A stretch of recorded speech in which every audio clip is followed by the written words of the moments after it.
Jennifer. So today is our third panel discussion with industry leaders, and it's the last in our series. I want to thank Jennifer for moderating for us these last three sessions. We're truly thankful, and we're extremely humbled to have you and have all the other guests join us these last few weeks. For anyone who wants to rewatch the last session on service fees or any other ones, we're hosting them all in our training tab in our YouTube page, and I'll drop the link into the chat so everyone can subscribe. For the upcoming schedule, I just want to remind everyone that I'm going to be returning September 3rd. We're going to go back to the one-on-one with travel advisors for a few weeks. Our next guest will be Melissa Mackey. She's the CEO of Travel Chicks. She's going to join us to talk about 3 of the most important and effective apps advisors can use for their business. I'm really excited about that. We're going to get the link out to register after we wrap up here today. I also want to remind everyone that I'm lucky enough to be a part of the ASSA Global Convention next week, and I'm going to be hosting a session on service fees. So if you've enjoyed the last couple discussions on service fees, I'd love for you to join me next week and the panelists and experts and everything. So I'm excited about that. So today our discussion will focus on the future of travel industry policies. I'm very excited to introduce our guests today. We have Alex Sharpe of Signature, Nicole Mazza of TRAVELSAVERS, Drew Daly of CruiseOne, Dream Vacation and Cruises Inc., and Mathew Upchurch of Virtuoso. I'd like to thank you all so much for joining us today, and without further ado, I'll pass it over to our host, Jennifer Wilson-Buttigieg. Thank you so much, Dan. Welcome. As I said, I think we have about 503 people on right now, and the goal of today is where does the travel industry go from here? This is the third in a series. It's lucky number 13, or it's the way I'm looking at it, and we really want to be able to build from where we were in the last 2 weeks. We discussed a little bit on best practices. We talked a little bit about service fees. In this time of uncertainty right now, we know what we can't control, but what we can control is future industry policies. So I am particularly excited that this is the third panel. I want to thank TMR for the trust to be able to do this, and let's jump right in. The session's going to work the same way it has the last 2. We're going to do about 45 minutes of questions and 15 minutes of questions and answers after the panel. And feel free to send them in the chat, and Dan's going to help me with them. So I'm actually going to start with Alex, but this is going to be a quick lightning round to everybody. And as leaders, we set standards. And more importantly, it's how we act and behave in uncertain times. What's the single most important role for you, maybe even the mission of a host franchise or consortium today? Alex, welcome. All right, thank you, Jennifer. So for us, I would say it's to serve, right? It's easier, it's pretty straightforward for me because, you know, our members are the actual owners of our company, so those lines are pretty clear, but I think it's to serve our members, particularly through this. And I would say the most important function after that is to facilitate collaboration like we're doing today. Absolutely, love it, because yes, many of us are competitors, but we're trying to continually raise the professionalism of our entire industry. So Drew, can you give me your answer on this one?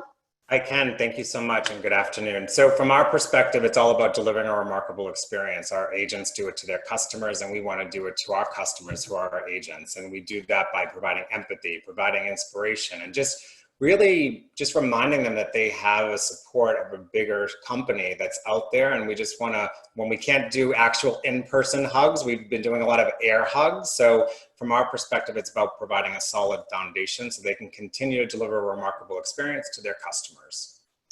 And Drew, you touched on being real, being empathetic. Yeah. It's hard being leaders, but it's hard being frontline advisors right now, and it's how we set that stage. So that's great.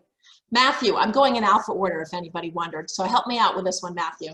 No worries. I think for me, it's always been in this organization, it's about co-creation and how do we actually co-create who we are, what we need to do based on the rapidly adaptive needs of our very diverse network. And I think that basically falls into a couple of areas. One of them is how to, again, to the point, collaboration, inspiration. And I think 2 specifics that we really focus on a lot and we think is important for the industry is the growth and evolution of the profession of advisor, and quite frankly, the creating consumer preference for advisor as a way of doing business and what that means, because I still believe the #1 competitor to advisors are people that just don't realize how good advisors really are. Absolutely, and I think we're going to come back to that in a follow-up question. Nicole, bring it home. No problem. I get the joy of having a name that starts with N and going last here, but completely agree with my co-panelists, and thank you for having us all on board. It's all about advocating and educating, as well as being there to be the compassionate leader for everybody that we are working with, as everybody has stated here. But first and foremost, I mean, lightning round here would definitely be advocation to ensure that our agency owners are getting the needs and the resources that they need in order to have their businesses thrive and consumers coming to them time and time again. Absolutely. And it's building that trust. And all of you hit on so many key topics of hospitality right now. We want to serve. We want to be empathetic. We want to co-create. We want to understand what the role of the advisor is. And we need advocacy for it. So I couldn't have asked for a better opening one word. And I've noted those down for each one of you. We're going to jump right in. We have about 10 questions. Some of you are going to answer some, others lightning round, and we're going to see how it goes, because I also have about 25 other questions that have been brought in ahead of time. So let's jump right in. Fees. Fees are the hottest topic. Do we charge service fees, planning fees, cancellation fees, consulting fees, hourly fees, etc.? It's overwhelming. From your perspective as a leader of one of the major consortia, hosts, or franchises today, should advisors charge some form of fee? And again, I want to go rapid fire, but Nicole, you first.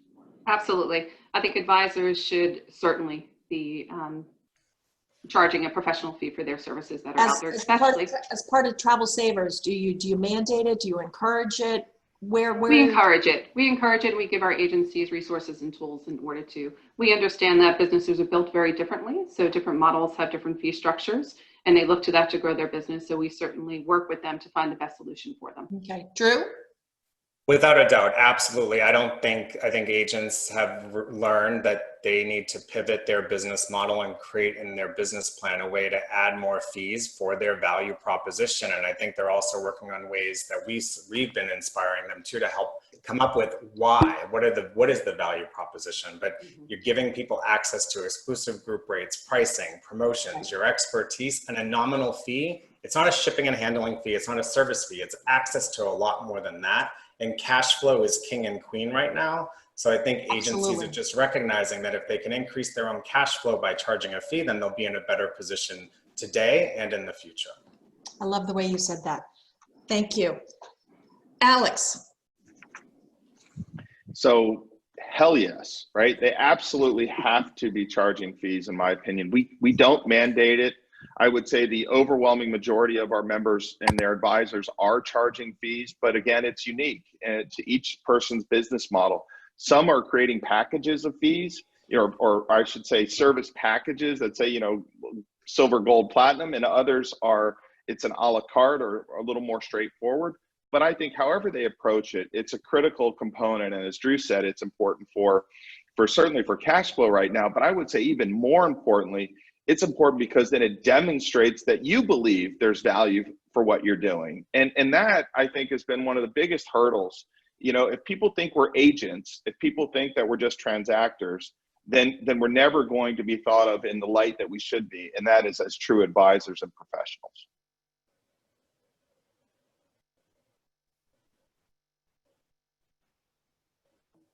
I think you're muted. No idea how I got unmuted, but thanks for the heads up.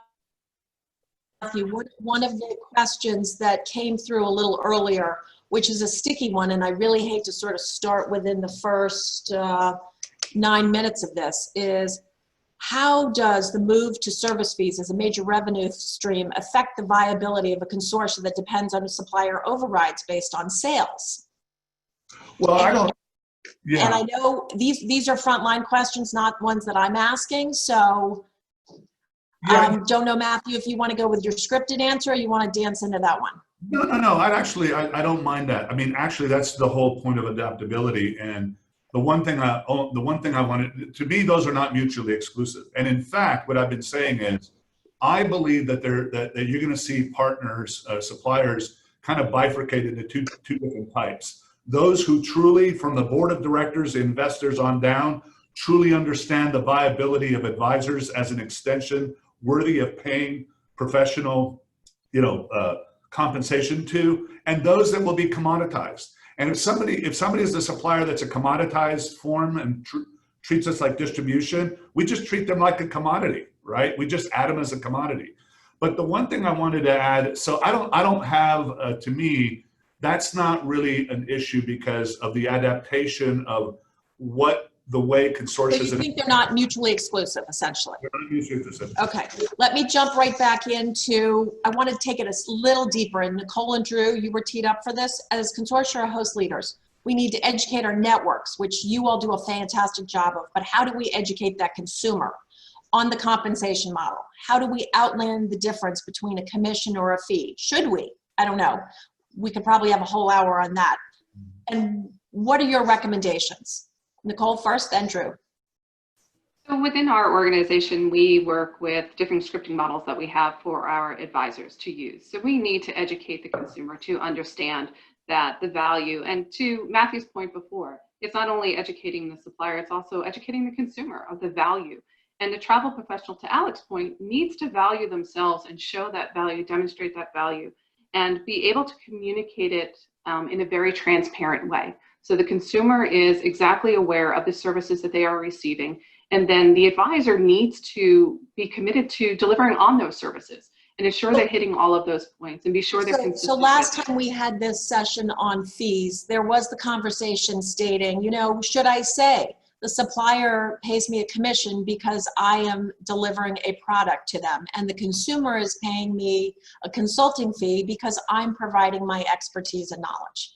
Do you think anyone really wants to hear the word commission?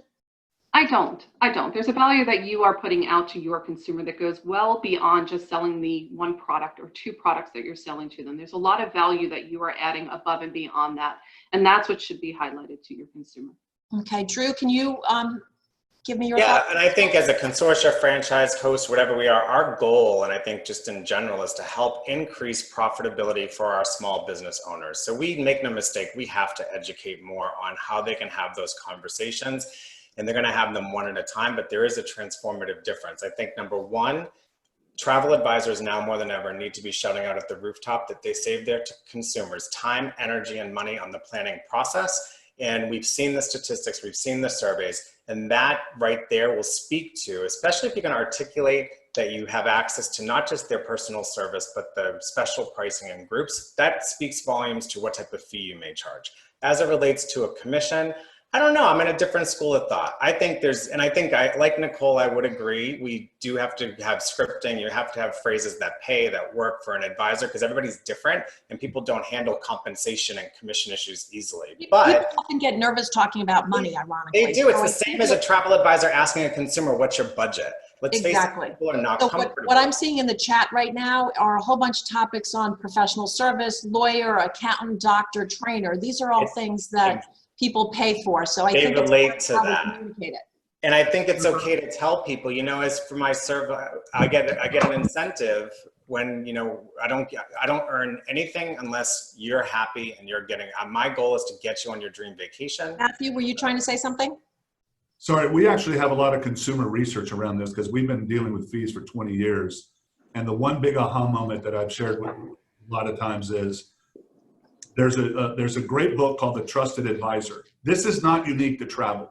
This is the same issue in all advisory businesses. So the one thing that I will say is that our consumer research says two things about being an advisor. Number one, the willingness to say, let me explain how I make a living. Right. And number two is the conversation after the trip. So my simple advice has always been only debrief 100% of the people that you don't want to keep. And I love that phrase because it's all about that trust and loyalty. But I'm going to make a side note and say, I think there's some opportunity here, not only for TMR as the voice of the travel advisor, to give that role playing, that script. It's that hard conversation about money, compensation, and fees. But I'm hoping that each of the consortias who have been on these panels are prepared to hopefully do some more education, because we may think we've talked about it for 5, 10, 15, 20 years, but it's a new day and it's a new time, and sometimes old methods don't work quite as well. I'm going to move us along from fees on to preferred partners, because we really want to be able to talk about change and what we think some of these new industry policies are going to be. So Alex, can you help start with me? What makes a great preferred partner in your mind? Top two or three. Yeah, I'll lead off first by echoing what Matthew said, which is from top to bottom, they have to understand the value of a travel advisor. I think part of that for us now is that their members have asked them. So that is a new requirement for us, and something that I think is critically important moving forward for both our advisors and our owners. And then, of course, things like proven track record, appropriate insurance, disproportionately supportive for advisors. And then, you know, we're always evaluating the fit for our members. You know, we just brought in a couple of new preferred suppliers that were, you know, RV companies and house sharing. Not traditional for our advisors, but critically important in this day and age.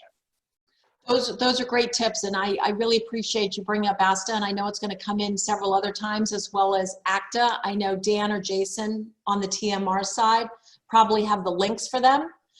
Something that we can't state too strongly right now is we do have to speak in one voice, and if you haven't reached out to explain you are a professional advisor, please do, and I will come back to that towards the end. Mathew, what makes a preferred partner for you in Virtuoso right now? Well, for us, I think it's the juxtaposition of two areas. One of them is consumer trends and trying to stay ahead of consumer trends. And then the other is the quality of the relationship and the partnership with that partner. So that doesn't just mean commercial terms. It means practical things about, you know, ability to get through better, having a dedicated person, all the things that make it easier for an advisor to look like a superstar and operate and be able to say that this partner, a client should be able to feel the difference when somebody's a preferred. Okay, I like that. And you teed me up. Should advisors work with fewer preferred partners? I mean, before COVID, the economy was great. We thought we had more clients than we could ever service. High class problems, as some people would say. Now, as we transition through this pandemic and we have this uncertainty and we don't know when travel is going to come back, but we know it will someday. Do you feel as consortial leaders right now, there will be fewer preferred suppliers moving forward? And if so, sort of why? So Drew, do you want to take that first?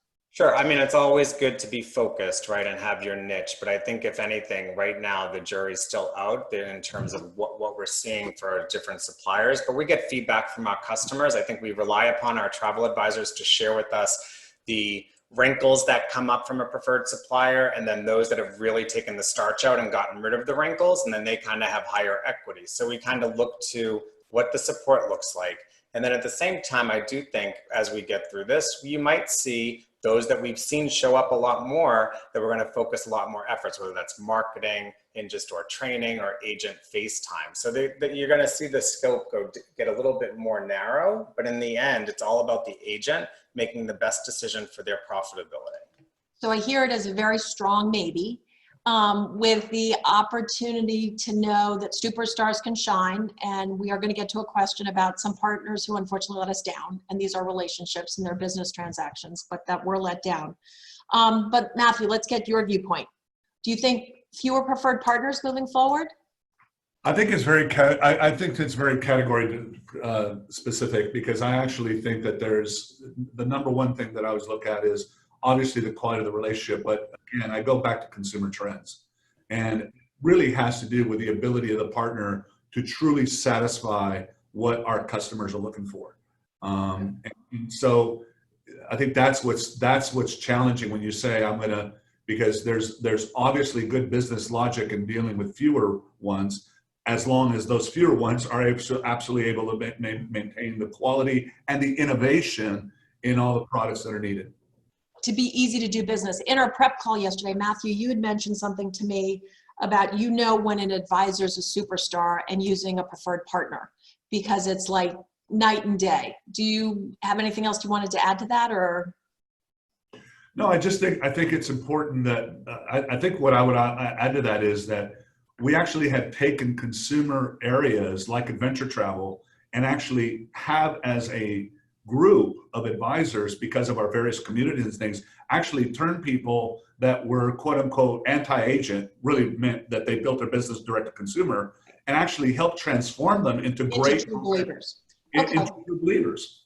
Okay, that makes sense. Don't give up on them, particularly if they have certain niches and things like that. Right, a specialist. Nicole, we certainly don't want to name anybody. This is not calling anybody out. We continue to try to elevate the industry, but were there some supplier policies?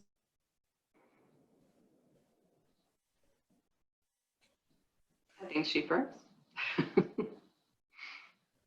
Can we say, ah, had I known this, I might have done that differently? Yes, I will hop in there. There certainly have, no doubt this year, unprecedented times, and everybody was thrown into this situation. However, going back on your last question regarding partners and what makes a partner, and that is a partner that is going to stand with you and have your back through good and bad. We have seen some suppliers, unfortunately, hiccup and have corrected along the way, and we have seen others that have not, that have really taken a hard stance, that have put the consumers' concern with their advisor, because it is all being directed back to them as those that have directed them to that product. Some like changing policies halfway through, have one policy that an advisor is advised on, and then they turn around and the consumer sees a different policy that is out there. That is certainly unacceptable. In the marketplace, we spoke very heavily about service fees. We have seen a few suppliers who have turned, we've gotten our agencies finally comfortable in doing service fees that turn around after cancellations are not returning service fees, that are holding on to those service fees of an advisor. That is unacceptable as well. So we have certainly seen quite a few hiccups, as well as wholesalers that have different policies than their downline partners, say a hotelier, have different cancellation policies, which again, puts the advisor in a very poor light. That's not a partner that stands with you. No, absolutely not. Alex, as we try to round out this conversation on not only preferred partners, but ones that may have caused angst, or as you look back, you reflect and say, that's just not a good business practice. What would you like to help share on this? Well, I think, originally, I think your question said, which one shocked you? And so yeah. I would say there's good and bad. So on the good side, I would say, I was really shocked early on with suppliers paying commissions when they've had to completely refund the client, and was shocked in a positive way and really thankful for that partnership. And then on the cruise side, the way people have paid now on a future cruise credit and then will pay again when someone rebooks. I think those are incredible partners, and it reflects the value that they see in the advisor community. On the bad side, the core for me was, it was scary how many supplier partners did not have customer deposits and payments in escrow, right? That when this happened, they didn't have the cash to return. And certainly some suppliers are more complex than others and multiple components, but in general, right, as a business practice, you wouldn't spend your commissions before you earn them. How do they spend that? So that was the scary part for me. And I think that's still continuing. And TMR certainly has showcased some airlines that weren't refunding and may have started. Some cruise lines where deposits were paid, and I know strapped for cash like everybody else, working their way through. Hotels that even they're part of the main brand, they're owned separately. So I think it's the intricacies of much of that which you're referring to. So if we're really looking at this as new policies, industry policies as we move forward, do you think there's something around escrow, clients, money, and different new best practices that would be tied much like to buying an apartment or a house? I'd like to think so. We don't want to make the process too onerous, but at the same time, we need some safeguards, and people need confidence moving forward. There are some rules in place with, seller of travel laws and different things that require them to do it, but clearly aren't being enforced. And so it really surprises me. But no one foresaw this. Business was so good, and I think people just got ahead of themselves. So, Absolutely. Definitely we have to change some things moving forward. One of the questions that came in ahead of time that sort of ties to all this right now is there are so many different models. Cruise lines pay commission before they sail. Airlines, if there are commissions, are at time of sale. Hotels tend to unfortunately be after the guest stays and could be 3, 6, 9 months later.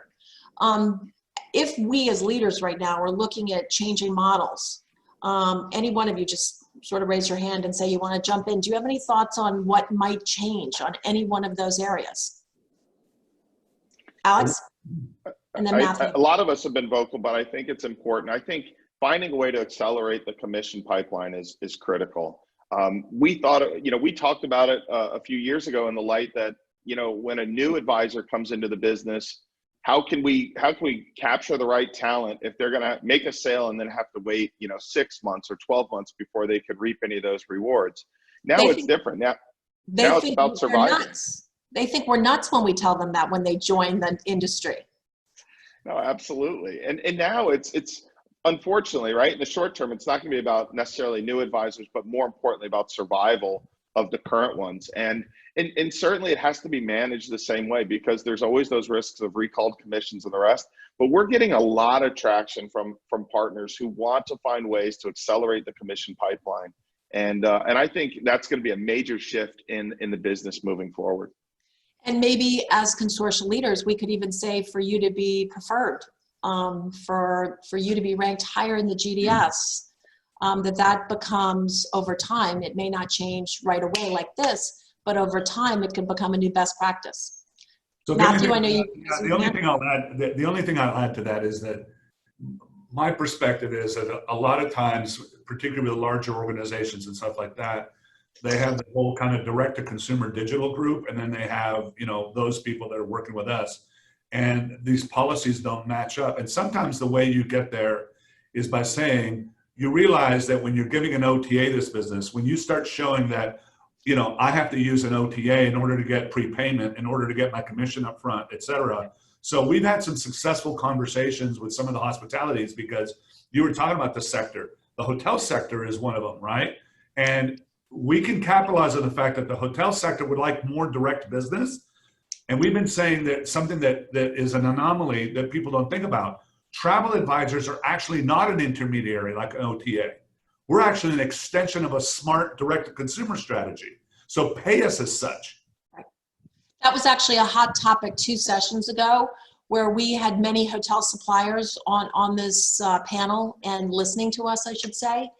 And there was the concept that the hotel is going to pay their salesperson, whether they make the sale or not, whether the traveler arrives or departs on the same dates or not, and that there needs to be a shift, because travel advisors, professional travel advisors today, are here assisting their clients. And in many cases, because of COVID, because the quarantines change, because the state lines change, because US to Canada changes, they're booking, rebooking, booking, rebooking, never knowing if they're ever going to get a commission on that. So very much Jennifer, something that, go ahead, Drew. I can just add one thing just to that whole equation. I said it before about increasing cash flow. Obviously, our partners are in play. They have their policies, but specifically to the cruise lines, I have to give a shout out with them protecting commissions, doing the FCCs. In many cases, they really supported the trade during this time and gave them financial, you know, wherewithal to continue. And I think as we move forward as leaders of business models, we have to look at our business models and say, how do we improve cash flow and still protect the integrity of the booking, right? So that's all those things are things that we'll take on. We have an ownership to our customer base to do that. But I think our partnerships with the cruise lines and the relationships we've had and what they've done has been inspiring and certainly extremely supportive to the entire industry. Right. I know we deal with a lot of different suppliers, but I do think we have to look at, and that's why I think as we look at our businesses, we look at what's right and how can we have those conversations to increase the commissions from suppliers and the timeline of those payments. I think it's more than just the conversation, and I think one of the goals of TMR here is with each one of you, and I think we have about just shy of 700 people on right now, is to say how are we going to make change? And there were two questions that came in that I think are totally tied to this topic. One is my client from a frontline advisor. Question, my client opted for an FTC in March. Well, by May, COVID looked very different than it did in March. I requested a refund earlier in May for a sailing in August, which now has been canceled as well. And I just got a message saying they're only going to honor the FTC. Now I'm stuck with my client. And I think it's more than conversation. I think these are the topics we have to have thoughtful debate on, to say, what are the new policies? What are the new rules? We want to be that professional advisor, but in many ways we're caught in the middle.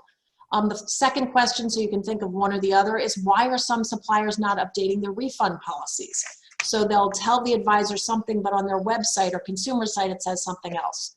So as we look at industry trends moving forward, how do you think we could incorporate or change one of those two questions that just came in?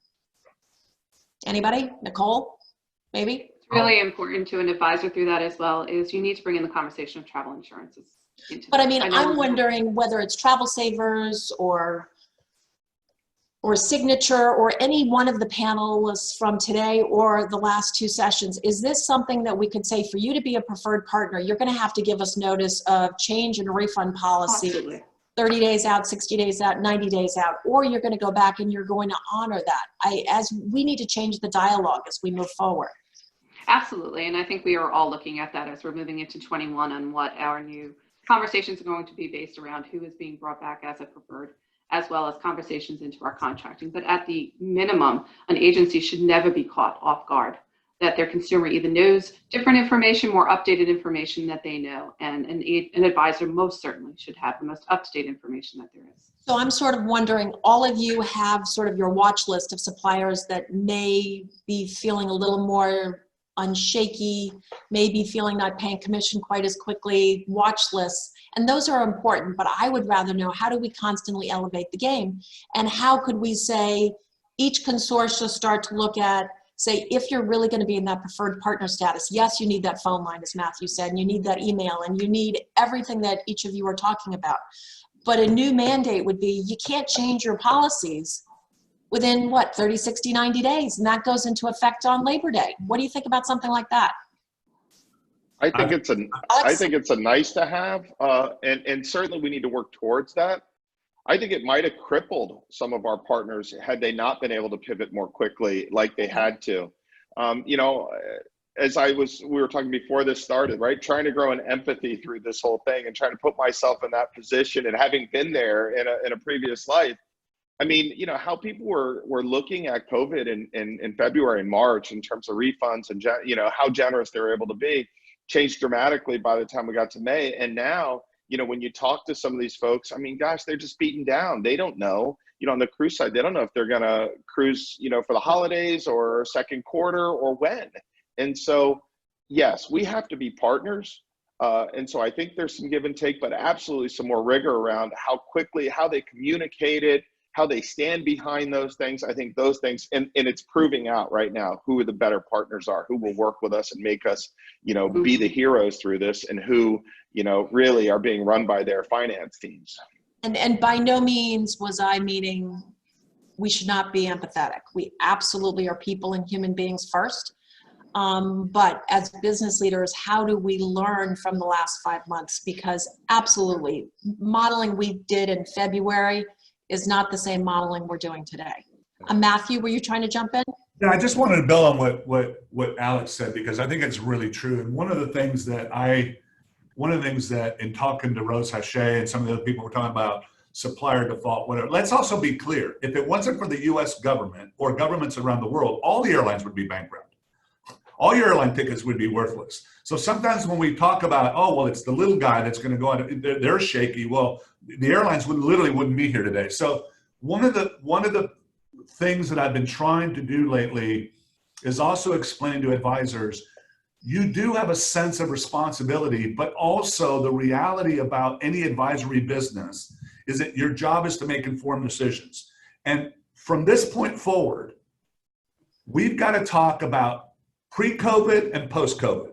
So there's a set of things that happened pre-COVID and when everything hit the fan, and we got to figure it out. And then there's going to be a set of rules post-COVID, right? And I think if you frame those that way, because some of the companies that we're talking about, late payments, this, whatever, they're fighting for their lives exactly like everybody else. Absolutely. So I really love this higher level of conversation, because we are not going back to the way things were anytime soon. And I'm a realist. And I think to your point, go ahead, Drew. Yeah, just to your point, it is about the conversation. It's about the partnerships, it's about the relationship, and it's not about mandating. I think some of our suppliers are already changing their policies and doing things to show more support. So, we're at a fork in the road, and our industry is going to change for the better. Yeah. Absolutely. I'm a firm believer our business will come back and we will thrive in the future. But I think there are going to be many little steps that we take along this way. And unfortunately, we can't control most of the decisions, which is where we started. Someone had just typed in chat that the CDC completely devastated their business because of the no cruise. We have CDC, we have WHO. We have State Department warnings that are level 4 and now are level 3. I think a lot of this comes back to consumer confidence overall. And I actually think that's probably the most important part of industry policies. that clients don't want to feel like they're going to get stuck one place or not get their money back. So as we start to say short-term goals, even between now and the end of the year, what's one thing that could be a change to the agency model in the future? And that probably would have been question 9, give or take, with a little tweak in it, just to help you guys out.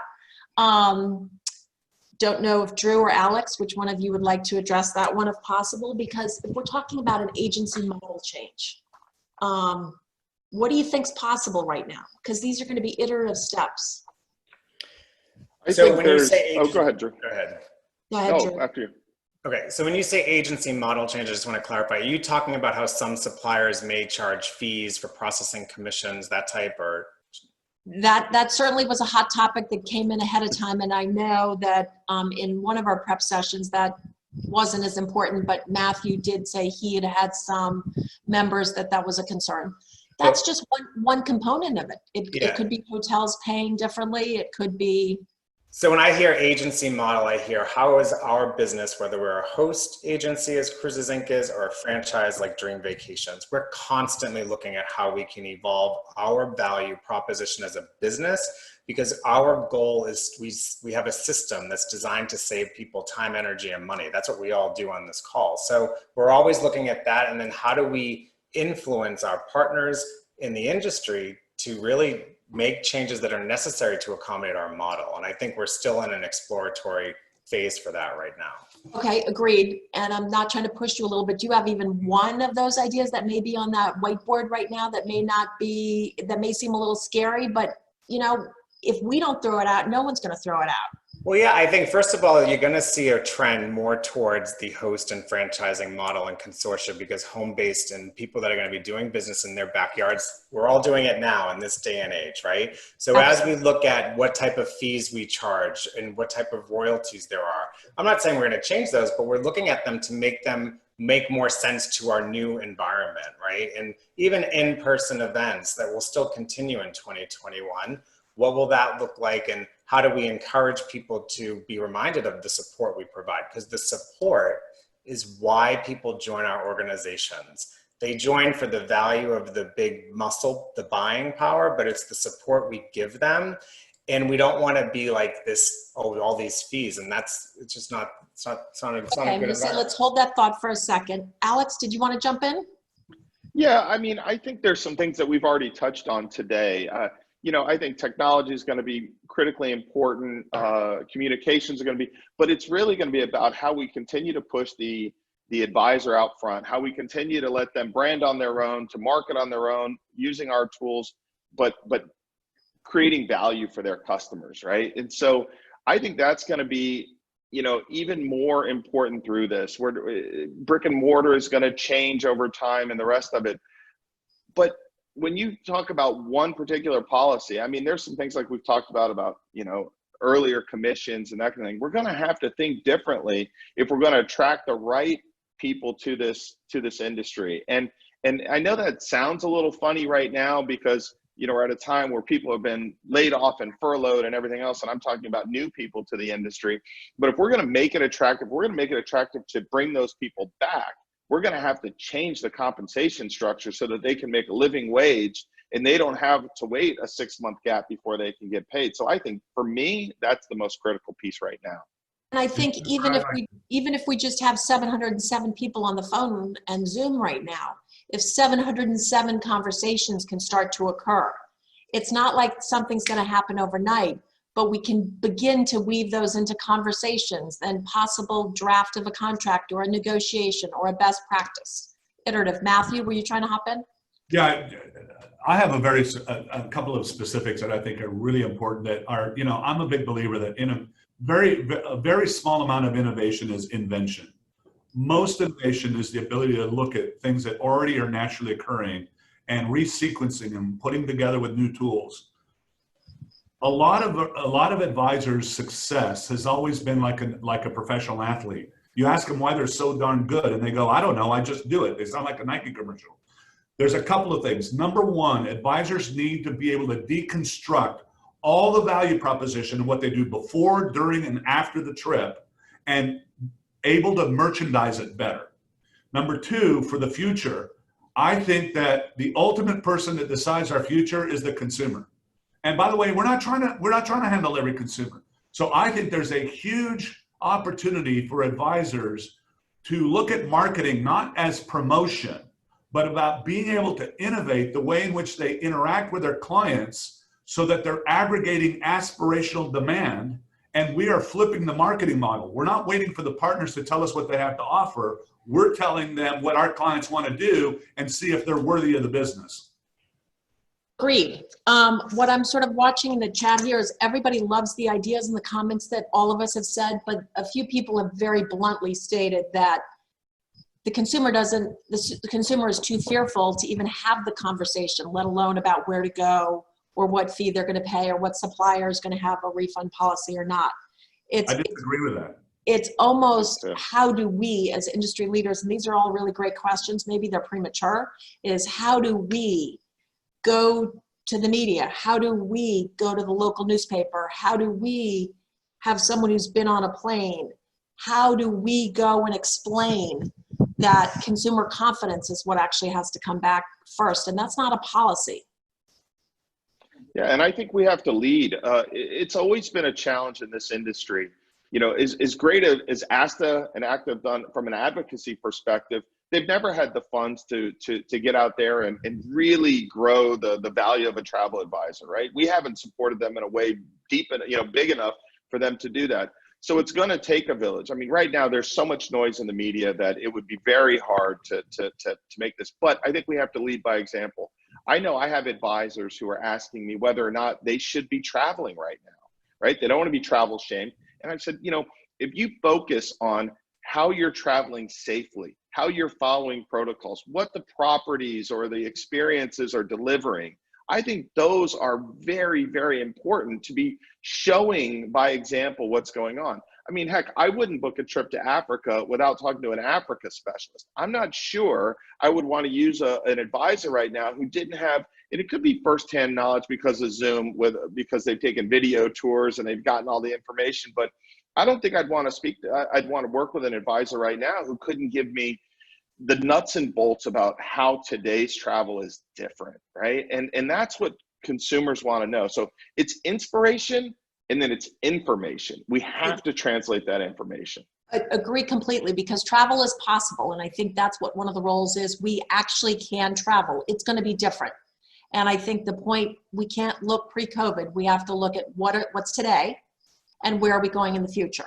So Jennifer, one of the things you mentioned, if I can just add, you were talking about how can we as leaders be more front and center in the media. One of the questions that came up, I encourage all 700 and some odd of you that are out there right now to start today, right? Do it in your backyards, because we have a headwind that existed prior to COVID-19. Alex just said it. People didn't know about travel agents, travel advisor. How can we even tell them our name changed, right? And they didn't even know what we did.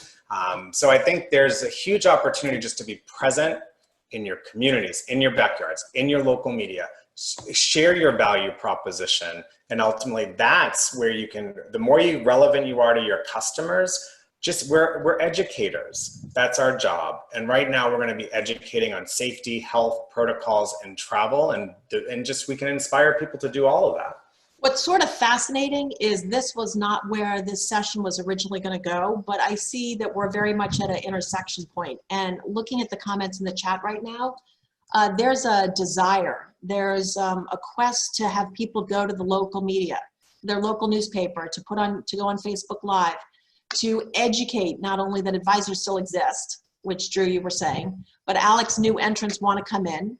Mathew, you had the point that we have to actually explain our compensation model, but it comes back to we need to actually, and I'm not just going to wear my ASTA hat here as co-chair of our PAC, but if we all put $5 in, we would end up, and there were 100,000 of us in the US, I don't have the Canadian numbers, but ACTA does the exact same thing, that's $500,000.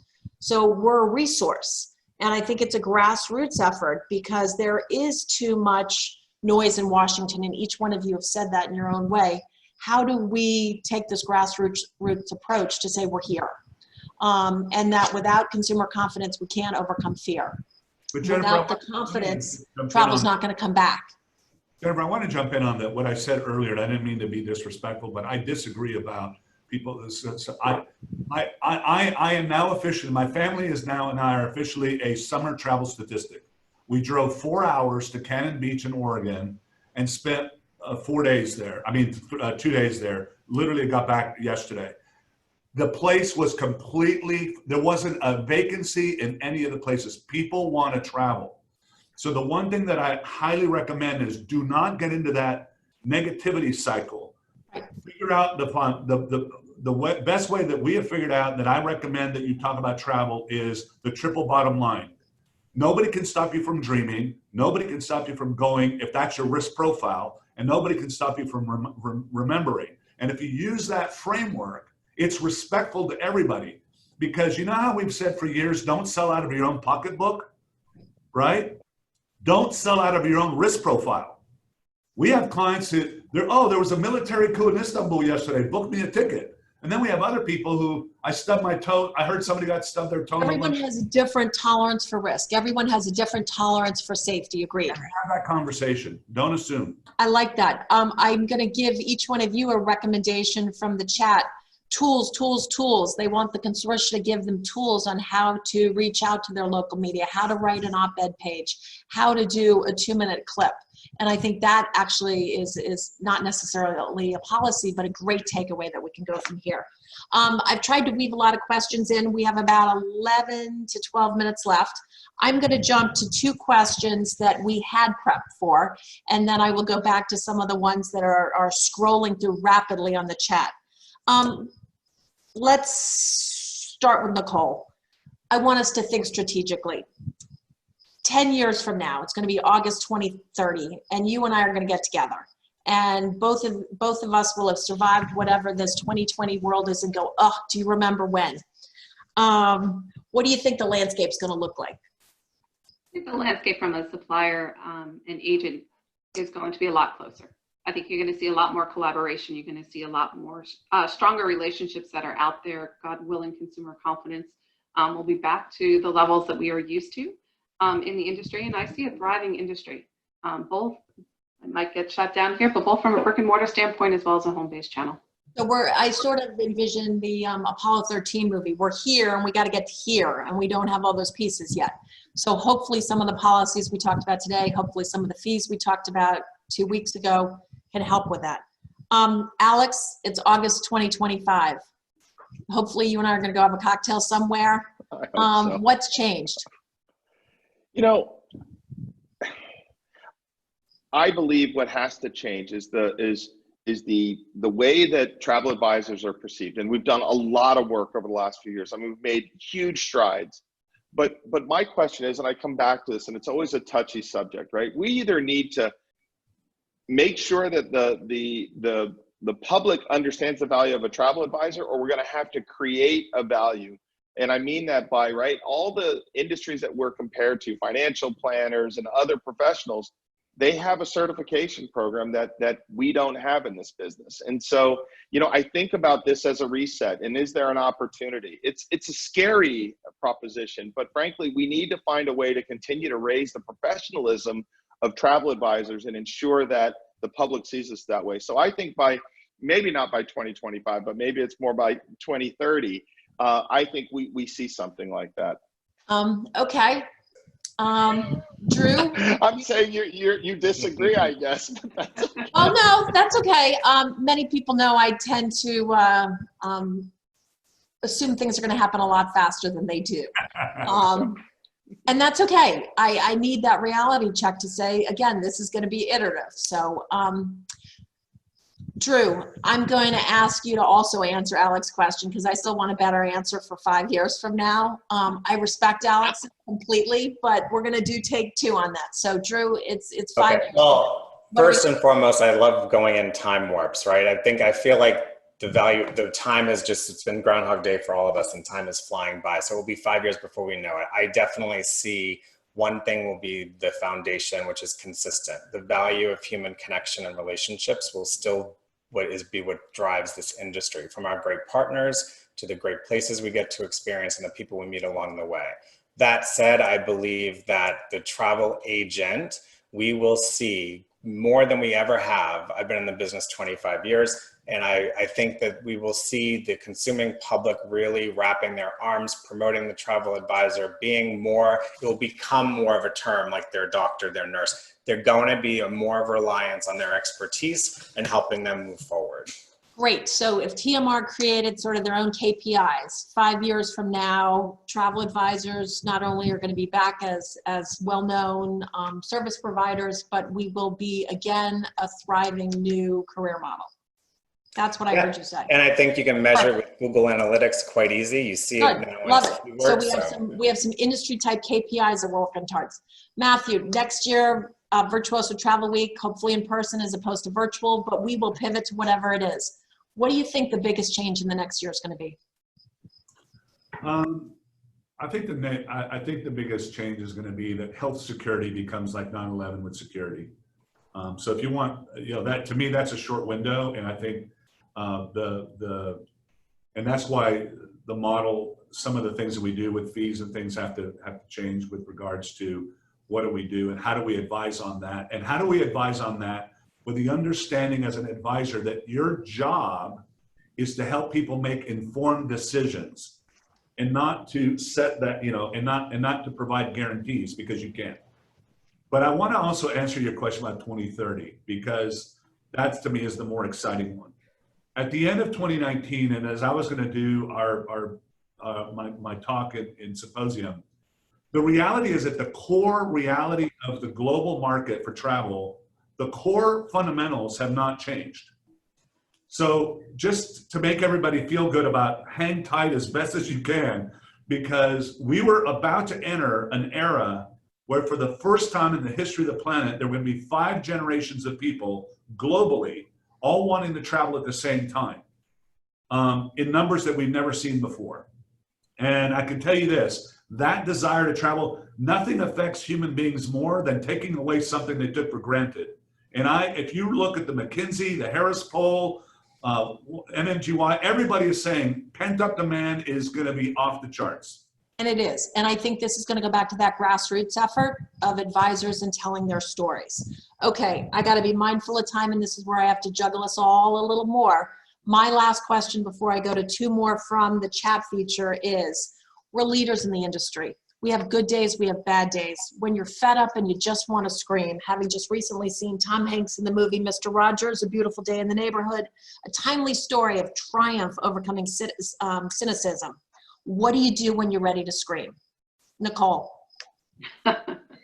Besides drink, personally, I cook, but also I do.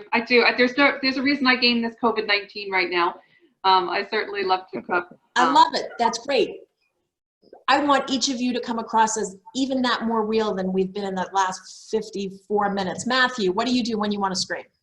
You know what? Audiobooks have been amazing for me. Audiobooks, almost a meditative thing. This is completely, you cannot think about what you not want to think about by not thinking about it. Okay. So, I love it. Drew? I get on my Peloton and I love it. It's great. It's a great exercise. Okay. Alex? Yeah, I'm going to say I'm fortunate to be here in Florida. I jump in my pool. I can scream all I want at the deep end, right? No one can hear me. And nobody hears you. But I think it's important for all of the people listening that we're in this together. And I hate the phrase, but we are going to get through this together as an industry. And we have to be able to have someone we can talk to, hopefully not scream at. Relationships matter. We have to take care of ourselves because this is not a short-term sprint right now. February seems like Groundhog Day, and yet we have no idea what's coming in the future. Okay. But Jennifer, one thing, let's face it, screaming is great sometimes, and you can go to lookslikeyounneediceland.com, scream, and it encourages travel. So for travel advisors, I've never been to Iceland. One of our agents told us, I loved it, and it's a great thing to do, and it's a great thing to bring your customers, because you asked for action items, Jennifer. They can't sell product, but they can have their customers diffuse their energy and look forward to something, and then they can go hear it on the website in Iceland. It's pretty cool. I love that. That is great. Okay, Dan, any other high-level questions you want me to work my way through? Some of them are just too specific. It's like restarting and surviving as an agent after COVID. What about PPP? I could easily spend a moment to say, I know there have been a lot of comments in the chat for ACTA and ASTA. I know that any kind of social media campaign to highlight the role of the travel advisor, to talk about 1 in 10 jobs are tied to travel and tourism, to talk about how these businesses, these small and large businesses, are devastated. And yes, I feel badly for anybody who's down 40 or 50%, but most of our businesses, most of your members, Drew, Matthew, Nicole, and Alex, are down 90%. How do we share that story and that real story? I'm going to switch back to one other thing, and it's a bit of a, I hate to do this at the end, but help me out on a consortia or franchise. Do you require an annual sales volume to join? And I don't want a commercial, but more agents, more home-based are looking to join someone. So, Nicole? We do. We do have a model that they need to have certain criteria in order to join. Yes, we do. Great. I'm sure we can find that on your website. Matthew? Yes, and referrals. Referrals. Okay. Drew? No, actually 75% of the people we recruit are new to the industry. So. Okay. Alex? From an agency perspective, absolutely. But then, of course, many of them have their own programs to bring in new to industry from, for advisors. Right. I think there's another opportunity. And if we really look at TMR as the voice of the travel advisor here, it's a platform. Some people have joined consortia's franchise hosts. Others have done it alone. There's no wrong answer. But I think people are looking for certainty, and they're embarrassed to ask some of those very simple questions that we started with. If I'm paid a commission, does it take away from an override? What's a marketing plan like? And I think the opportunity to continue to educate and give people choice is key. So Dan, I think we are at that 1:59. I just want to sincerely thank you, Alex, Drew, Matthew, and Nicole. It was a great panel. Hopefully every one of our participants walk away with some inspiration, some ideas, some hope. They feel empowered because I firmly believe that this industry is going to continue to thrive. We may be at a low tide mark at the moment, but we will definitely be coming back up. So I turn it back over to you, Dan and Anne-Marie. Yeah, well, thank you, Jennifer. This is your third one. I said at the beginning of the session, but thank you so much for doing this. You were my first guest on this series, so I want to thank you again, and hopefully we can get you back on. Matthew, Nicole, Drew, and Alex, I want to thank you guys too. I know how busy you guys are. I know how busy all the advisors on this call are, and I want to thank you so much, and hope you learned something and took something away for this. And anyone attending ASTA Global next week, I hope to see you guys there. So thank you so much, and have a good rest of your weekend and weekend. Thanks so much. Have a great day. Everybody. Bye, everyone. Appreciate it. Bye.